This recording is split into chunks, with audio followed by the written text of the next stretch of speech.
Saya ingin merujuk kepada Kepala B15 Butiran 020100 Unit Perancang Ekonomi.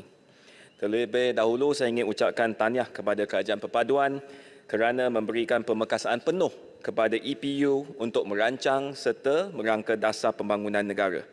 Ini berbeza jika berbanding dengan dulu yang mana konsultan luar digunakan secara berlebihan dalam dasar pembangunan dan industri negara. Syabas kepada Kerajaan Perpaduan kerana menaruhkan keyakinan penuh terhadap pasukan birokrat sektor awam kita. Isu ekonomi bukanlah sesuatu yang semua orang dapat faham. Tugas wakil rakyat adalah untuk meringkaskan jargon-jargon ekonomi dengan izin dan menjadi jambatan antara rakyat dan pembuat dasar supaya aspirasi rakyat dapat dikongsi dengan semua. Saya ingin mengemukakan beberapa cadangan kepada EPU dalam perancangan ekonomi kita. Selain pengukur-pengukur seperti KDNK, GNI, Gini Coefficient dan lain-lain yang lebih sukar difahami, saya cadangkan kita mengemukakan sasaran yang mudah difahami oleh pakar dan juga rakyat biasa. Sebagai contoh, sasaran untuk melipat gandakan pendapatan median rakyat dalam 10 tahun. Sasaran ini dapat endogenize dengan izin faktor pembangunan dan pengagihan. Ianya juga mudah untuk diukur dengan membandingkan median dan mean pendapatan rakyat. Yang kedua, kerajaan boleh meletakkan sasaran nisbah perdagangan kepada KDNK kepada 150% untuk 10 tahun akan datang ataupun trade to GDP ratio dengan izin. Malaysia merupakan sebuah negara yang berdagang, maka meletakkan sasaran ini adalah penting untuk memastikan kita fokus kepada mewujudkan persekitaraan perdagangan yang kondusif di samping mengekalkan daya saing kita. Untuk mencapai bab ini, sebenarnya pembangunan koridor perlu mengambil kira pembangunan taman industri mengikut kluster. Misalnya, kluster Pulau Pinang yang ulung dalam rantaian elektrik dan elektronik perlu digandakan lagi usaha untuk mendalami dan memperkembangkan kluster tersebut dengan menaik taraf dan memperkembangkan taman industri kita. Saya ingin mendapatkan pandangan kementerian berkenaan dengan cadangan ini. Puan Pengerusi, Kepala B15 dan Butiran 020200 DOSM. Saya menyambut baik usaha mewujudkan Open DOSM yang mana semua pihak dapat menyemak dan akses kepada maklumat ekonomi, demografi, tenaga buruh dan lain-lain. Saya mendapati bahawa pengkaji, penyelidik, ahli-ahli akademik, mahasiswa dan pakar kewangan maupun pakar ekonomi memang memuji pembukaan data tersebut. Persoalan saya adalah, adakah pihak DOSM bercadang untuk menyelaraskan kesemua maklumat kerajaan dan menjadikan kerajaan kita sebuah open government dengan izin. Penyelarasan maklumat adalah penting kerana data pada hari ini adalah harta yang amat bernilai pada zaman digital sekarang. Sebenarnya kerajaan juga boleh mendapatkan hasil dengan mengkongsikan data-data kerajaan yang diizinkan. Apakah pandangan kementerian tentang cadangan ini? Puan Pengerusi, Kepala P15, kod 93500, Projek Pembangunan Ekonomi. Saya yakin projek ini adalah untuk menjalankan program pembasmian kemiskinan melalui inisiatif pendapatan rakyat IPR.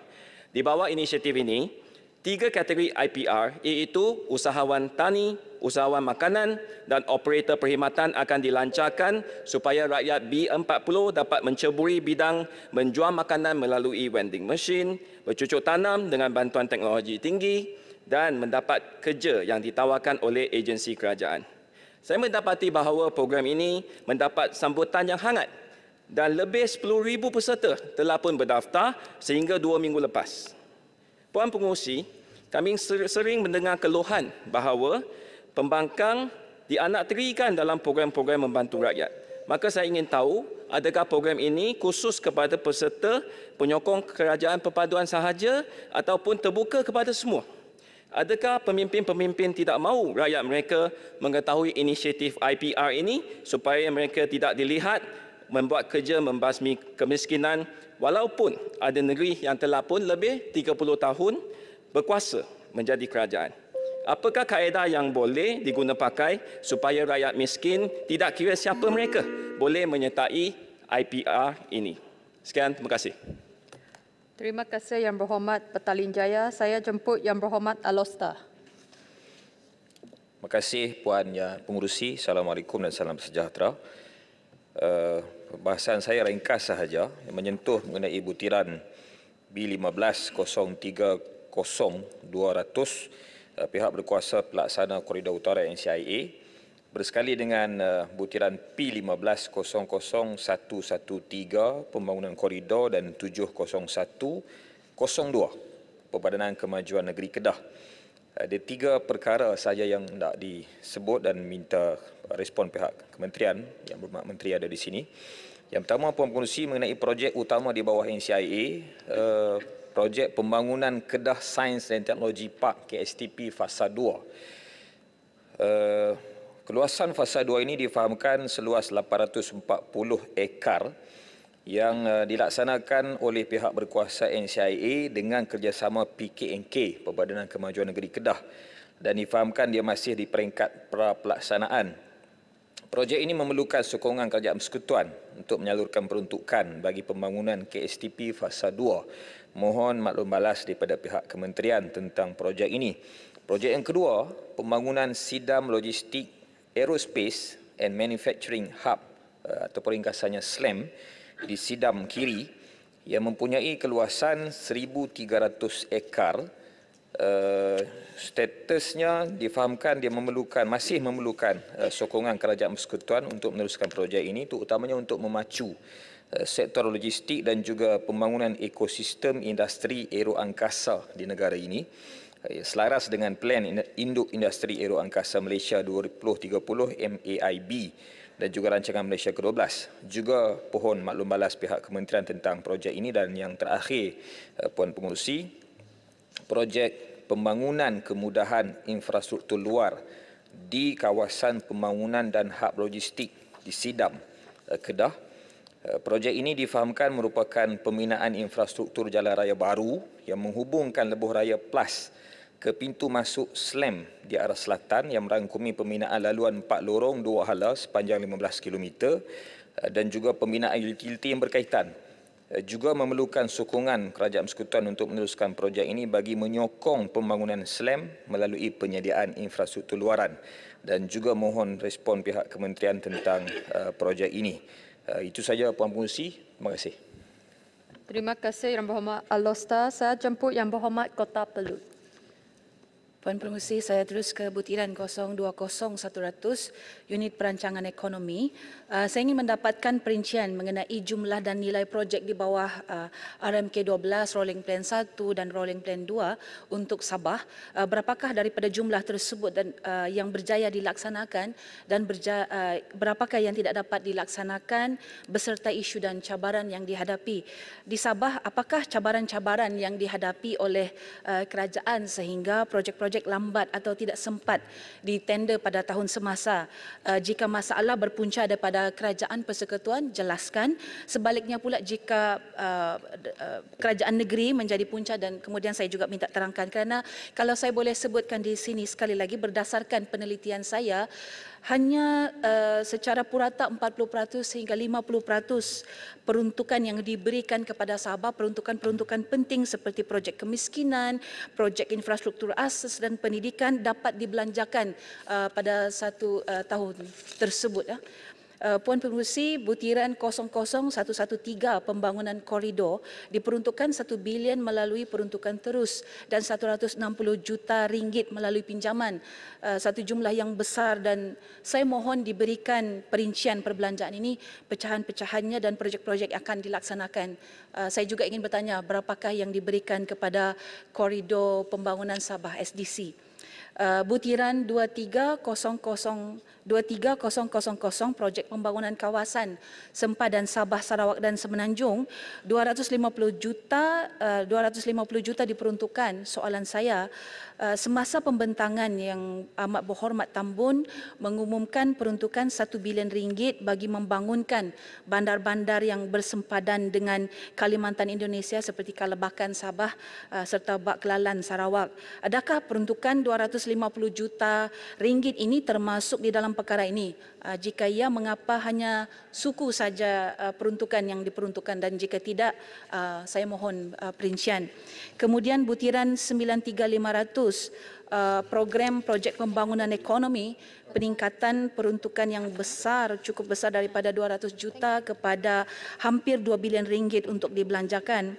Saya tidak pasti adakah ini yang dimaksudkan dengan pembasmian kemiskinan, kerana Kerajaan Sabah, Sarawak dan juga Kerajaan Persekutuan secara dasar sudah bersetuju untuk menggunakan duit hasil minyak untuk pembasmian kemiskinan ini. Cumanya sebagai orang Sabah, kalau bercakap tentang soal minyak ini, kami jadi sensitif bah. Jadi sensitif sebab seolah-olah banyak yang tidak rasa begitu. Jadi laporan pula, kalau saya boleh petik laporan Petronas semalam mencatat keuntungan bersih terbesar dalam sejarah sebanyak RM101.6 bilion ya sehingga 31 Disember tahun 2022. Jadi saya mau tanya, berapakah jumlah hasil petroleum yang akan digunakan bagi tujuan sekiranya butiran ini adalah untuk pembasmian kemiskinan? Adakah separuh ataupun ada nisbah tertentu atau peratusan tertentu yang akan digunakan untuk butiran ini? Sebab we are still struggling dengan basic necessities yang Berhormat Menteri, ya, bukan juga kita minta banyak tetapi we are still struggling with basic necessities. Kalau saya boleh cadangkan juga kepada syarikat-syarikat ini, kalau boleh kita lakukan CSR yang terus bina, contoh mungkin buat klinik, buat JT, ya, bukan saja kepada Petronas tetapi juga syarikat-syarikat lain seperti Hibiscus dan juga Shell. Terima kasih. Terima kasih Yang Berhormat Kota Belud. Dipersilakan Yang Berhormat Sheikh.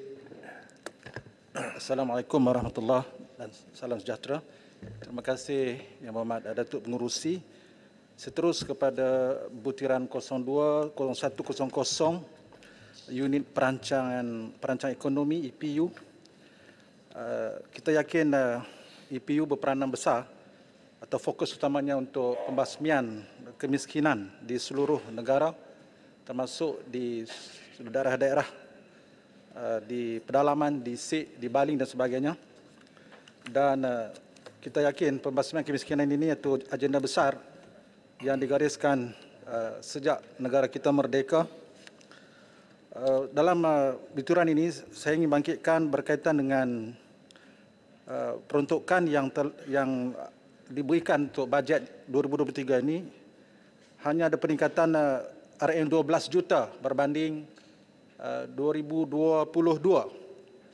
Jadi saya ingin bertanya Yang Amat Menteri, adakah pertama yang sangat kecil ini mencukupi untuk kita memastikan apa yang disebut oleh Yang Amat Berhormat Perdana Menteri menoktahkan kemiskinan? Adakah 12 juta itu cukup untuk dilihat dari segi statistik atau disebut garis kemiskinan kita? Ketua isi rumah yang masih miskin, termasuk saya lihat jumlah di Kedah sendiri, kita masih ada lebih kurang 11,727 ketua isi rumah yang masih dalam keadaan miskin tegar. Dan yang tertinggi yang agak mengejutkan itu di Alostar. Kedua di daerah saya di daerah Sik. Jadi walaupun ada sedikit peningkatan di segi dapat kita keluarkan senarai ini pada tahun 2023, saya yakin jumlah ini sangat sedikit untuk dilihat oleh kerajaan. Ia perlu ada penambahbaikan dan juga strategi-strategi yang lebih baik, yang lebih berfokus, termasuk program-program yang telah dilaksanakan oleh kerajaan yang dahulu, di bawah menteri yang dahulu, yang memberi fokus masuk di daerah Sik. Bagaimana kita melihat bangunan ataupun projek membasmi kemiskinan ini perlu secara menyeluruh membangunkan usahawan-usahawan desa, termasuk wanita-wanita desa dan sebagainya. Seterusnya, saya ingin bertanya berkaitan butiran 70102, iaitu perbelanjaan untuk Perbadanan Kemajuan Negeri Kedah. Nampaknya ada penurunan dari segi bajet yang diberikan berbanding 2022. Tahun ini hanya RM38 juta. Sedangkan Perbadanan Kemajuan Negeri Kedah ini, PKNK, memberikan peranan yang sangat penting dalam memajukan pembangunan wilayah termasuk negeri Kedah ini. Pembangunan infrastruktur sosial, pelancongan, pembangunan sektor awam dan sebagainya. Jadi, apakah justifikasi kerajaan sehinggakan perbadanan yang penting ini pengurangan bajet yang sangat ketara pada tahun ini? Saya yakin PKNK telah pun memainkan peranan penting bagi pembangunan, termasuklah projek-projek membaiki rumah rakyat, kerana kita melihat di antara salah satu faktor kemiskinan rakyat ini ialah kemudahan ataupun butiran yang dikitakan rumah-rumah mereka ini masih lagi dalam keadaan yang sangat dhaif. Yang terakhir, saya ingin merujuk butiran 0200 Jabatan Perangkaan Malaysia. Saya ingin bertanya, apakah butiran yang lebih jelas dengan maksud butiran yang juga ada kaitannya, iaitu 99000 itu banci ekonomi EKS. Jadi apakah ruang lingkup di antara pembangunan butiran ini, butiran Jabatan Perangkaan Malaysia dengan butiran banci ekonomi? Ya, saya lihat banci ekonomi kita ni nampak peruntukannya agak besar, padahal kalau dilihat dari tajuknya itu, butirannya itu hanya untuk projek banci ekonomi. Kita tidak mahu seperti mana disebut pepatah, mahal tali daripada kerbau.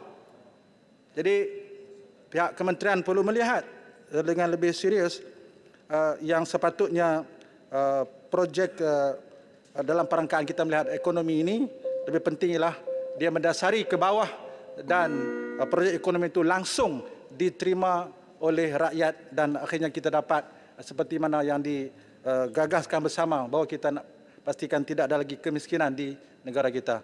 Yang berhormat Tuan Pengerusi, terima kasih. Terima kasih Yang Berhormat Sik, dipersilakan Yang Berhormat Pendang. Memandangkan Yang Berhormat Pendang, sebelum saya menjemput Yang Berhormat di quorum, sebelum saya menjemput Menteri untuk menjawab apa soalan-soalan yang telah dibentangkan, ingin saya mengingatkan Dewan dengan izin the Third Newton Law, Undang-Undang Newton. Tiap tindakan akan ada balasnya yang bertentangan. Dalam Dewan ini ada 3 pihak yang berucap dan yang akan menyusul mencelah. Dan jangan lupa pengerusi yang akan preside. Yang Berhormat Menteri, saya berharap yang lain-lain itu berucaplah secara berhemah. Saya persilakan Yang Berhormat Menteri. Terima kasih Datuk Yang di-Pertua, Ahli Dewan yang mulia. Ada banyak soalan dan perincian. Ada yang khusus, ada yang lebih kepada perbahasan dasar. Jadi saya akan fokuskan kepada persoalan-persoalan dan perkara yang dibawa yang bersesuaian dengan jawatan perbahasan di peringkat jawatan kuasa dasar. Sebelum saya bagi perincian-perincian bagi perkara-perkara yang dibangkitkan, saya ingin memberi penjelasan umum terlebih dahulu. Oleh kerana ini adalah satu kementerian yang baru. Jadi sudah tentu bila dibandingkan, dia tidak boleh dibandingkan dengan perbelanjaan sebelum ini. Kerana sebelum ini, unit ataupun agensi di bawah Kementerian Ekonomi ini diletakkan di tempat dan kementerian-kementerian yang berbeza, sebahagian besarnya di bawah Jabatan Perdana Menteri. Secara umumnya, perbelanjaan ataupun peruntukan pembangunan yang saya tengok yang dibawa oleh ahli Dewan sebahagian besarnya ialah mengenai perincian perbelanjaan pembangunan. Jadi saya akan fokuskan kepada itu. Hanya ada satu sahaja yang menyentuh mengenai perbelanjaan mengurus, iaitu pertambahan pekerja kontrak. Jadi untuk memahami bagaimana peruntukan perbelanjaan pembangunan diagihkan, saya mohon supaya kita sama-sama memahami fungsi dan juga mandat yang diberikan kepada Kementerian Ekonomi. Kementerian Ekonomi bertanggungjawab kepada beberapa perkara keberhasilan utama. Pertama ialah untuk menstrukturkan kembali ekonomi dan sebahagian besarnya ini dilakukan melalui perkara dasar dan perancangan. Seterusnya setelah ada dasar dan perancangan, maka peruntukan-peruntukan ini diagihkan baik melalui peruntukan pembangunan yang dipohon oleh kementerian-kementerian pelaksana ataupun melalui pihak berkuasa koridor yang di bawah Kementerian Ekonomi. Perkara yang pertama, maksudnya mencari dan memastikan perancangan ekonomi diterjemahkan kepada pertumbuhan ekonomi melalui projek-projek yang berbentuk dengan izin katalitik in nature. Yang keduanya ialah untuk memastikan bahawa peruntukan keseluruhan dan perbelanjaan keseluruhan kerajaan itu berlaku dengan tata kelola yang baik dan projek-projek yang diatur melalui rancangan-rancangan Malaysia itu berlaku dengan baik.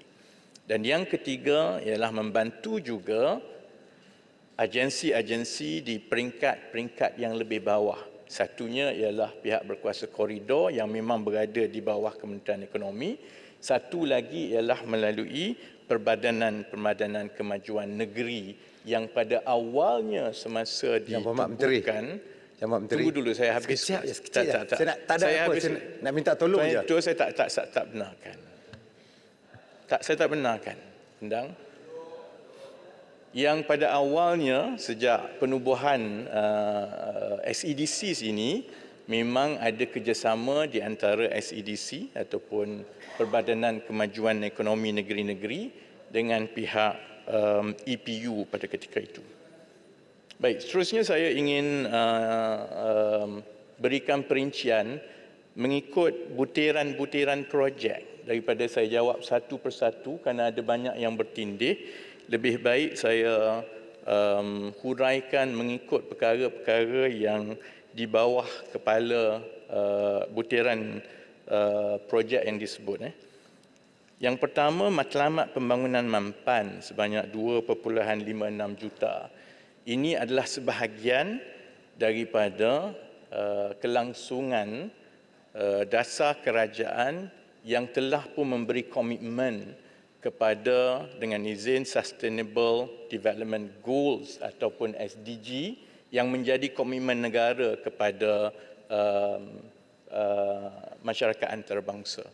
Ia adalah satu program dan matlamat yang telah diangkat oleh Pertubuhan Bangsa-Bangsa Bersatu dan di peringkat negara sudah ada majlis SDG yang tujuannya ialah untuk memastikan kerajaan merancang dasar dan seterusnya bekerjasama untuk melaksanakan program-program yang meningkatkan kepatuhan kepada SDG. Jadi 2.56 juta itu adalah perbelanjaan untuk operasi majlis SDG dan juga program-program semikian. Ahli-ahli Dewan yang pelbagai menimbulkan persoalan mengenai perkara 00100 iaitu kajian-kajian kemungkinan yang telah meningkat naik peruntukan bagi 2023 ini adalah 39.2 juta berbanding dengan sebelumnya. Tahun 2023 ini ada peruntukan yang naik tinggi kerana tahun ini ialah tahun yang kita perlu lakukan kajian separuh penggal rancangan Malaysia ke-12 di samping kajian-kajian lain yang berterusan daripada satu tahun ke satu tahun. keperluan untuk mengadakan kajian itu sebahagian besarnya datang daripada kementerian-kementerian dan pihak-pihak berkuasa yang lain.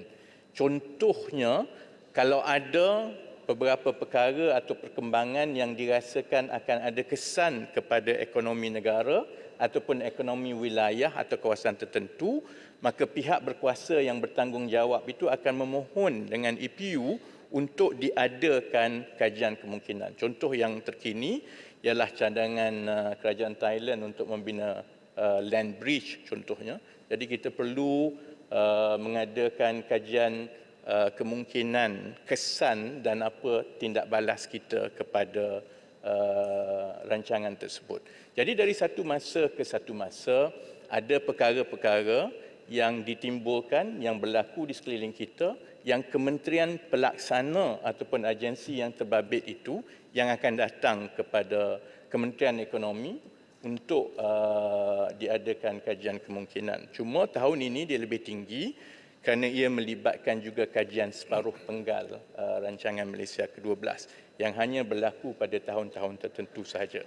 Sebahagian besar daripada kajian-kajian ini dibuat dengan institusi antarabangsa, terutamanya seperti Bank Dunia, kecualilah kalau ada kemahiran-kemahiran tertentu yang unik dan khusus yang hanya sesetengah kumpulan atau pihak sahaja yang boleh lakukannya. Yang Berhormat, sikit.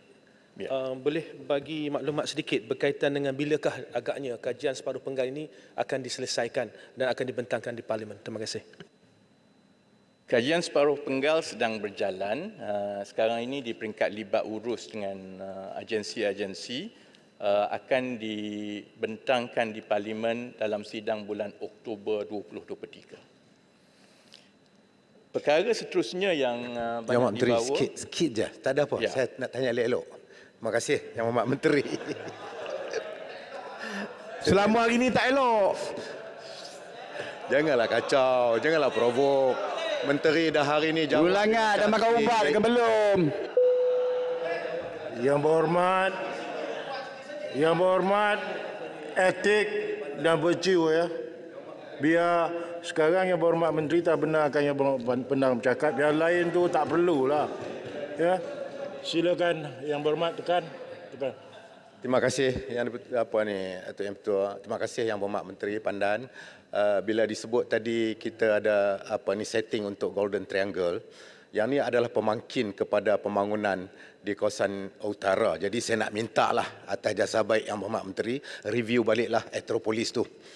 Etropolis ataupun KXP tu yang mana dia menjadi pemangkin, dia bukan jadi persaingan kepada rakan-rakan kita di sekeliling. Saya minta, saya merayu supaya kaji balik, review balik dia punya kesan ataupun kita buat balik feasibility study. Yang keduanya saya nak minta, masa saya tahun lepas untuk Masjid Pendang yang diluluskan sebanyak 5 juta oleh NCIA, saya minta supaya di take off cepat-cepatlah, itu sajalah. Sebab jangan dah Masjid Pendang ni dah terlalu skram. Dia duduk di atas tanah jalan raya reserve dan bila hari orang nak sembahyang raya ke jemaah ke dia mengganggu lalu lintas dan kita dah ada bekal sebuah tapak yang diberi khas oleh Majlis Agama Islam yang diberi kepada untuk bina masjid. Jadi saya minta Yang Berhormat Menteri melalui CIA tengok balik dia punya kod pembinaan. Terima kasih Yang Berhormat Menteri. Hari ini saya seronok dengan Yang Berhormat Menteri Pandan. Terima kasih Pendang. Soalan pertama tentang Aeropolis, saya pun tak tahu sebut penuh Aeropolis.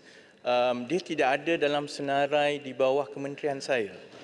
Dia tidak ada sama ada di dalam senarai NCIA. Dia juga tidak dibawa terus oleh kerajaan negeri kepada Kementerian Ekonomi atau EPU. Jadi kalau ada saya boleh komen, sebab tak ada saya tak boleh komen. Yang kedua mengenai masjid di Pendang, setakat ini saya boleh sebut dalam Dewan ini tidak ada satu projek pun yang kami potong setelah kami ambil alih. Termasuklah semua ini. Cuma pelaksanaannya begini, pelaksanaannya di peringkat Kementerian Ekonomi, kita meluluskan peruntukan itu berdasarkan kepada kriteria-kriteria. Kemudian ia diserahkan kepada agensi pelaksana. Jadi agensi pelaksana itu dalam perkara ini adalah NCIA, saya fikir ya NCIA, dan perkara itu dari segi perolehan, pengambilan tanah, pembinaan dan sebagainya itu akan diuruskan oleh NCIA. Baik, saya nak sambung kepada perkara yang seterusnya yang menjadi sebahagian besar daripada perkara-perkara yang ditimbulkan oleh ahli Dewan, iaitu peruntukan dan projek-projek untuk koridor-koridor. Jadi daripada saya jawab satu dengan mudah, saya ingat saya baca semua projek yang ada. Dan peruntukan ini ditunjukkan di dalam butiran yang berbeza mengikut butiran yang diberikan oleh Kementerian Kewangan. Jadi ada 3 tempat sebenarnya yang ada projek-projek koridor ni. Ada 2 tempat sebenarnya kan. Satu ialah IRDA 00107 sebanyak 185.8 juta, iaitu semua projek pembangunan koridor, dan seterusnya ialah 00113 pembangunan koridor sebanyak 1 bilion lebih lah.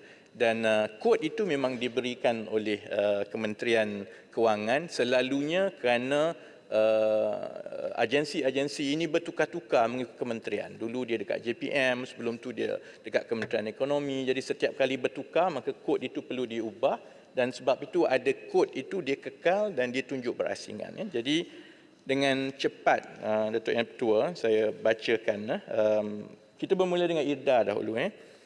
Projek yang melibatkan peruntukan 185 juta bagi 2023 ini ialah kerja-kerja pembinaan jalan utama bagi pembangunan ladang air manis sepanjang 6 km. Taman Belia Iskandar Malaysia. Jadi ini menjawab juga pertanyaan daripada saya ingat Tebrau tadi dan juga sedikit sebanyak Pasir Gudang, apakah projek-projek di bawah IRDA contohnya hanya bersifat komersial dan pembangunan semata-mata, dan apakah ada kesan kepada kemakmuran selain daripada projek-projek yang berbentuk dengan izin economic catalyst. Dia juga ada projek-projek yang bersifat kemakmuran dan juga kemudahan rakyat. Pelaksanaan dan contoh yang terbaik, dan ini akan menjadi tumpuan seluruh negara insya-Allah, kerana di IRDA di Johor Bahru akan ada projek pengangkutan BRT, Bus Rapid Transit yang pertama dengan laluan berkapasiti tinggi. Dan keseluruhan projek ini sebenarnya berjumlah 1.1 bilion sepanjang projek, dan insya-Allah akan disiapkan, dan perbelanjaan untuk 2023 ini adalah sebanyak 97 juta. Wan Saya Maju minta laluan. Ya. Yang Berhormat Menteri, sebut pasal projek-projek katalitik ini, apakah kriteria ataupun parameters yang diambil kira sebagai projek itu projek katalitik? Kerana lazimnya, setakat yang saya tahu, selalunya projek-projek katalitik ini tidak diharapkan keuntungan. Malah banyak projek-projek katalitik ini yang mengalami kerugian.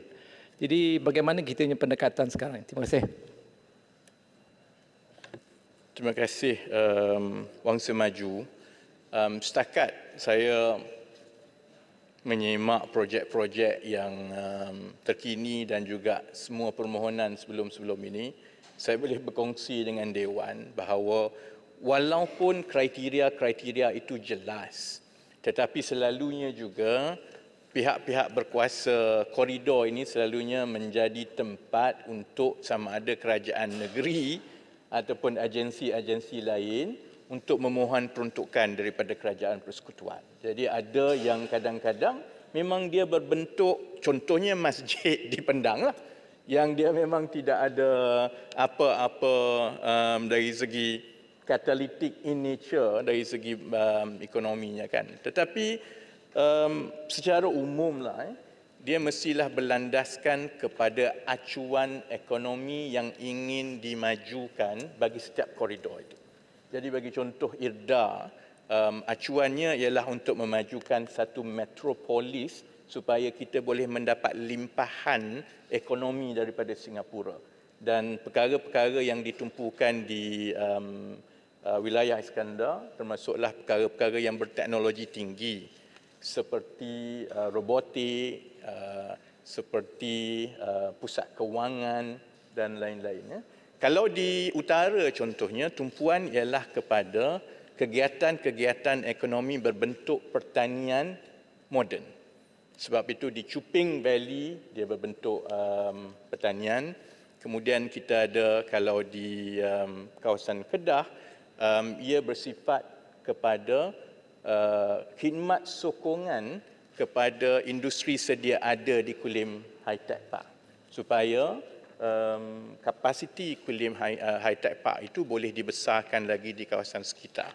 Dan begitulah juga di kawasan-kawasan lain. Cuma cabarannya daripada satu tahun ke satu tahun oleh kerana kawasan di bawah koridor-koridor ini besar. Kalau ambil contoh di koridor di Sarawak, satu Sarawak itu memang tumpuannya ialah untuk tenaga boleh baru, tapi kawasan itu cukup besar. Sama juga contohnya dengan koridor Pantai Timur. Dia meliputi Kelantan, Terengganu, Pahang dan Johor. Jadi beza dari segi kegiatan ekonomi di Pahang dengan Kelantan dan di Johor itu agak berbeza. Jadi tapi insya-Allah memang kita bagi tumpuan supaya ada penyelarasan dengan tema dan acuan ekonomi yang berbentuk memangkinkan pertumbuhan yang lebih baik. Kalau saya boleh sambung dengan cepat sebab 7 minit je ni.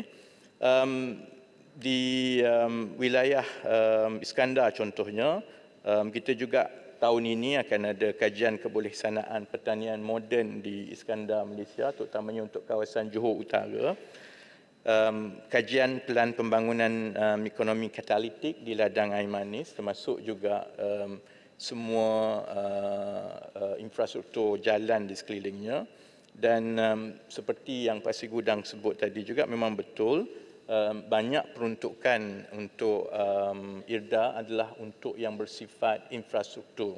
Contohnya persimpangan bertingkat dari EDL ke pusat bandar Johor, peruntukan 53 juta tahun ini, dan juga cadangan naik taraf bertingkat Kempas sedia ada, dan itu sebanyak 15 juta. Jadi sudah tentu dari satu tahun ke satu tahun, kerajaan negeri bekerjasama dengan pihak berkuasa koridor untuk menyusun senarai projek-projek yang berbentuk infrastruktur yang menjadi pemangkin kepada acuan-acuan projek yang hendak dibangunkan. Dengan cepat juga untuk wilayah-wilayah lain, terutamanya utara, untuk Pulau Pinang, kerja awalan untuk pembangunan Sedusun Tak Valley di Pulau Pinang, kemudian kompleks terminal jeti Kuala Perlis, kajian awal untuk memulakan projek itu, pembangunan NCR Agrobio Economic Zone di Chuping, kemudian program yang berbentuk pengupayaan yang melibatkan penduduk di situ, ada beberapa di sini, kemudian kemudahan infrastruktur Perlis Inland Port di kawasan pembangunan Lembah Chuping 55 juta, kemudahan infrastruktur juga di kawasan pembangunan Lembah Chuping, satu lagi projek 60 juta, Rubber City di kawasan Ladang Ketapang Kedah 11 juta, warisan arkeologi Gua Kepah di seberang Perai Utara 3 juta, kawasan pembangunan khas Yan dan Baling 5 juta, dan program-program yang melibatkan pembangunan usahawan sebanyak 20 juta di kawasan Kedah, hub logistik di Sidam, kerja awalan sebanyak 100,000 dan juga beberapa infrastruktur untuk mempercepatkan pembangunan hub logistik di Sidam sebanyak 20 juta. Ya. Bukit Gantang minta laluan sikit. Bukit Gantang depan. Ya. Pengurusi, saya sebagai wakil rakyat kampung nak bertanya tentang ekonomi rakyat di kampung. Sebab tadi disebut hanya bentuk ekonomi yang besar-besar. Apakah saya peminat Pandan sebenarnya, cara Pandan menjawab dan memberikan formula-formula. Saya amat tertarik. Cuma sehingga kini, hampir sebulan kita bersidang. Terima kasih. Belum ada lagi jawapan-jawapan pelaksanaan, baik dasar ataupun konsep pelaksanaan untuk menyelesaikan ekonomi rakyat Cuma yang ada IPR. Sebenarnya dari segi daftar, di kawasan saya ada 1096 daftar dalam senarai e-kasih yang memang susah. Sehingga kini belum ada lagi rancangan. Saya ingin mencadangkan kalau boleh berkongsi sebagaimana yang dibuat zaman Allahyarham Tun Abdul Razak, kempen buku hijau. Dengan cara itu menyelesaikan masalah kenaikan harga sayur dan keperluan harian. Begitu juga ada kempen Menteri Pertanian pun ada di sini, kempen skim pawah lembu, kambing, ayam dan sebagainya. Dan adakah di bawah Menteri Ekonomi ini diperuntukkan ekonomi mikro yang lebih khusus kepada kelompok-kelompok kecil di kampung-kampung di bawah kerajaan Madani pada kali ini? Terima kasih. Terima kasih Bukit Gantang boleh menyertai kelab peminat saya yang presidennya Arau. Arau pun kata dia minat kat saya, Bukit Gantang pun kata. Baik. Yang Mak, ada hilang tak? InsyaAllah boleh dipertimbangkan. Baik. Kepada soalan memandangkan Bukit Gantang tanya tentang ekonomi kampung. Jadi saya kira saya rangkum jawapan itu kepada bersabit dengan perkara 93500 butiran iaitu peruntukan untuk IPR. Memang betul kalau dilihat projek-projek sebegini, dilihat seolah-olah ini meminggirkan orang kampung. Tapi kita juga perlu menjalankan semua ini dengan secara bersepadu. Maksudnya sementara kita membangunkan dan melonjakkan aktiviti ekonomi negara ke arah itu supaya ada peluang pekerjaan untuk anak-anak yang keluar universiti yang sekarang ini menganggur, kita juga pada masa yang sama perlu kita tumpukan juga kepada contohnya mereka yang berada di kampung dan tidak ada kemampuan ataupun kelayakan untuk mengisi kerja-kerja begini. IPR adalah salah satu dari program jangka masa panjang yang bersepadu begitu. Bezanya sama seperti yang Bukit Gantang sebut tadi, ialah kerajaan menyediakan infrastruktur, pembeli dan segala-galanya supaya mereka boleh bertapak mendapat pendapatan selama 24 bulan. Contohnya kalau untuk kawasan Bukit Gantang dan juga utara Perak, Kementerian sekarang dalam perancangan supaya tanah-tanah kerajaan di kawasan utara Perak yang saiznya ada yang kami kenal pasti sehingga 1,000 ekar dibuka untuk penanaman tebu contohnya. Kerana tebu dekat dengan kilang gula Perai. Sedangkan pada masa yang sama sekarang ini, industri gula kita mengimport 100% gula mentah daripada Brazil.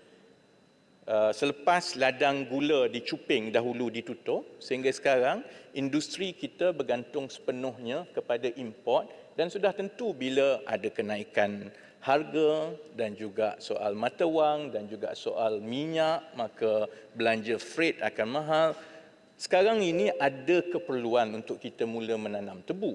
Jadi penerima-penerima di utara Perak contohnya akan kita serapkan untuk mengusahakan tebu secara besar-besaran dan rantaian itu disusun oleh kerajaan supaya memang sudah ada pembeli dan mereka akan disusun di dalam koperasi. Kerana kalau bagi dia dan suruh dia tanam sendiri, susahlah. Dia perlu berada dalam satu. Jadi sebab itu saya mohonlah. Saya faham bahawa kalau Datuk Yang Bertua bagi sedikit masa lagi untuk saya habiskan. Yang Berhormat Menteri, saya bagi 5 minit. 5 minit. Saya faham mainan politik itu boleh saja disebut. Tetapi insya-Allah saya percaya apabila perkara ini dibuat dengan bersungguh-sungguh, bukan sahaja kita boleh membantu rakyat yang memerlukan, tetapi masalah-masalah struktur seperti kos harga barang, dari segi bekalan bahan mentah yang tidak cukup. Perkara itu akan diselesaikan dari satu masa ke satu masa. Sebab itu saya beritahu adalah lebih baik kalau semua bila sampai ke peringkat miskin tegar, soal menanam dan menambah bekalan makanan adalah lebih baik untuk ketepikan segala-galanya dan fokus bahawa yang miskin, kerajaan persekutuan ada latihan dan juga bantuan dan lebih ramai yang menyertainya, lebih sejahtera negara kita. Minta maaf Pak Simas, sebab saya hanya diberi masa 4 minit saja. Baik, jadi atas perkara itu, kalau saya boleh rujuk kepada 93500 yang dibawa oleh hampir semua yang berbahas pada hari ini, ada 3 kategori perbelanjaan yang membentuk peruntukan 1.95 bilion itu. Peruntukan yang paling besar adalah sebanyak 750 juta untuk IPR. Kemudian peruntukan seterusnya ialah sebanyak 500 juta iaitu untuk projek-projek berimpak tinggi yang melibatkan industri-industri dan juga penerima-penerima lain yang bertujuan untuk membetulkan struktur ekonomi kita. Contohnya, kerajaan perlu mempercepatkan pelan perubahan tenaga dengan izin Energy Transition Roadmap. Perkara ini sepatutnya telah berlaku lama dan kita agak ketinggalan. Jadi untuk mempercepatkan perkara ini, kalau dikempen semata-mata, maka perkara itu tidak boleh berlaku.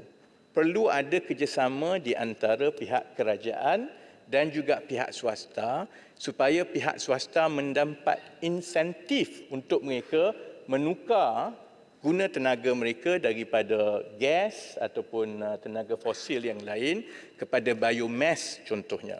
Satu lagi contoh ialah program yang diusahakan sekarang iaitu untuk membawa ke skala nasional program Academy in Industry, iaitu untuk kita mengalih latihan terutamanya kepada TVET dan juga operator kilang dan yang berbentuk teknikal daripada mereka pergi ke universiti untuk mendapatkan sijil lepas 2-3 tahun sama ada dia drop out ataupun dia tak dapat kerja kepada yang berasaskan mereka terus menyertai kerja dan dilatih dan melakukan on the job training dengan izin dan selepas beberapa tahun, beberapa tempoh mereka akan mendapat pensijilan.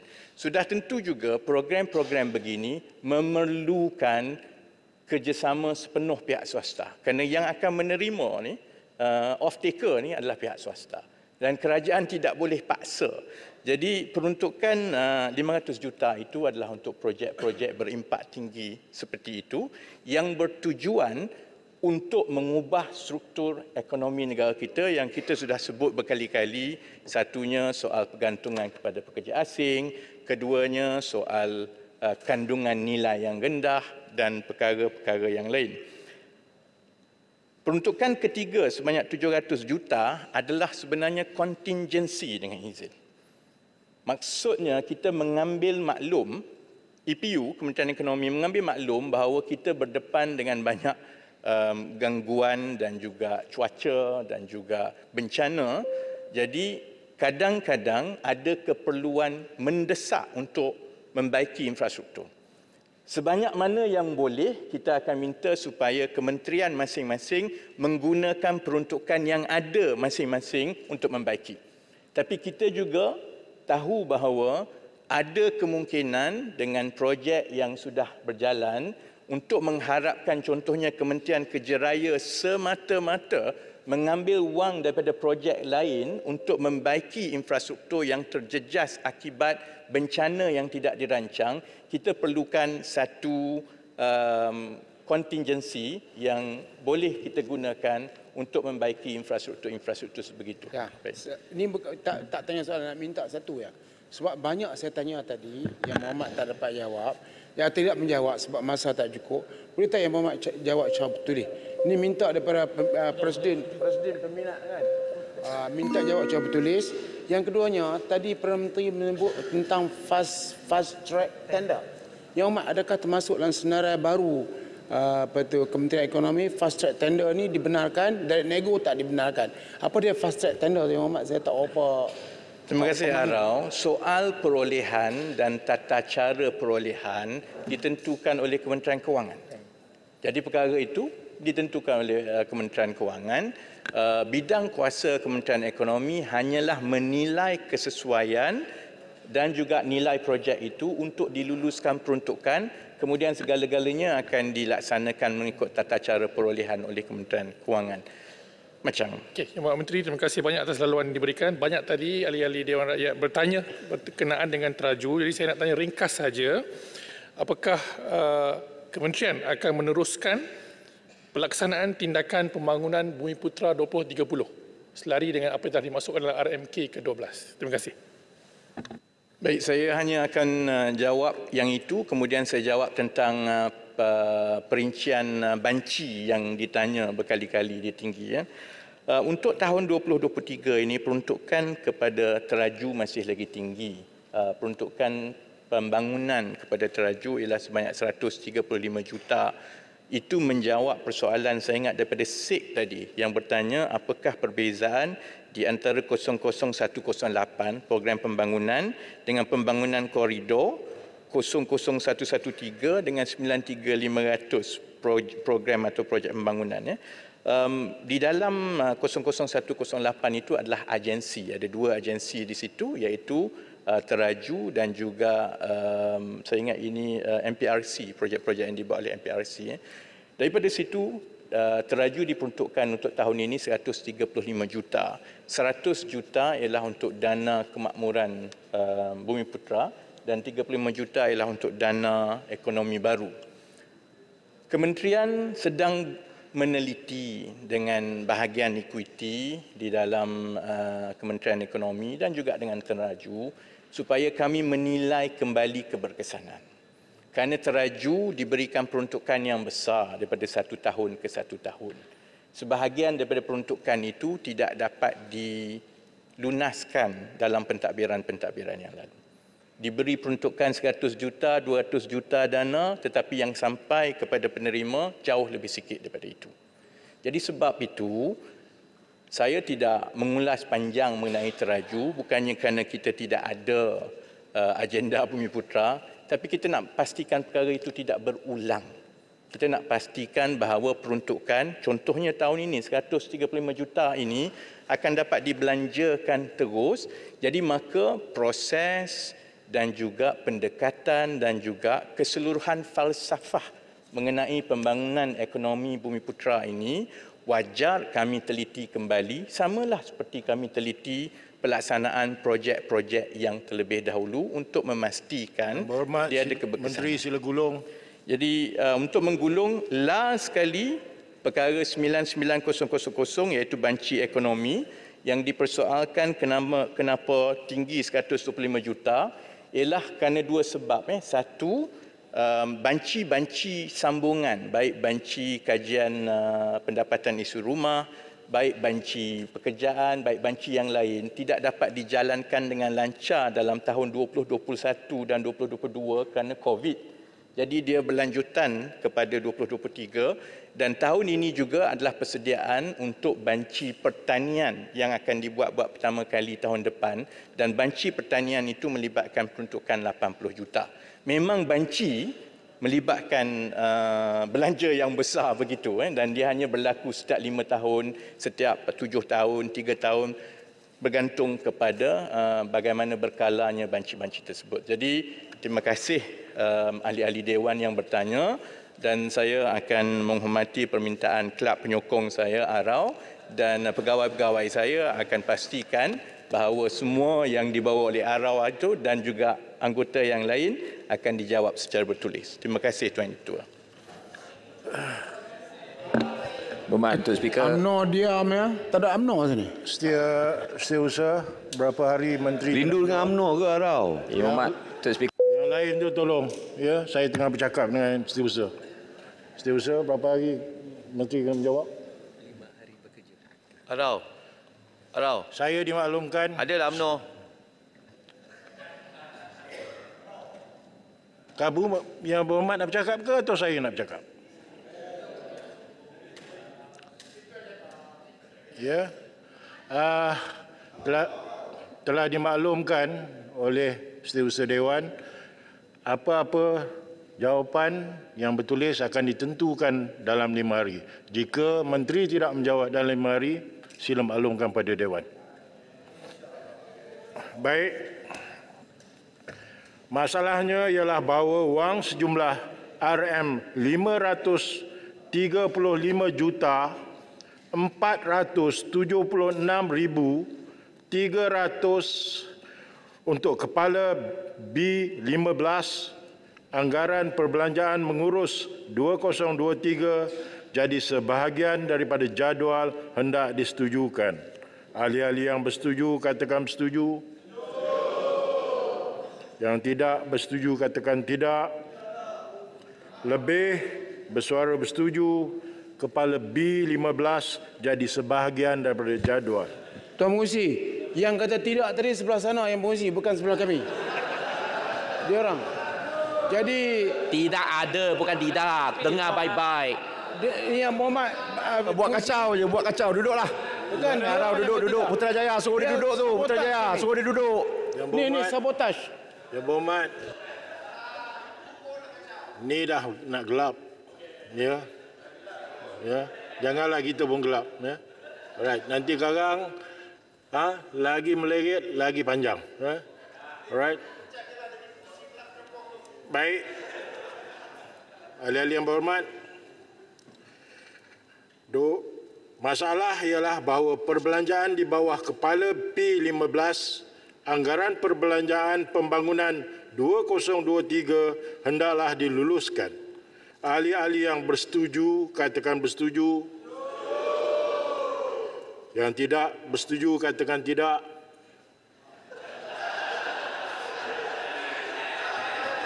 Takut ke? Takut. Lebih bersuara bersetuju perbelanjaan di bawah kepala P15 jadi sebahagian daripada anggaran perbelanjaan.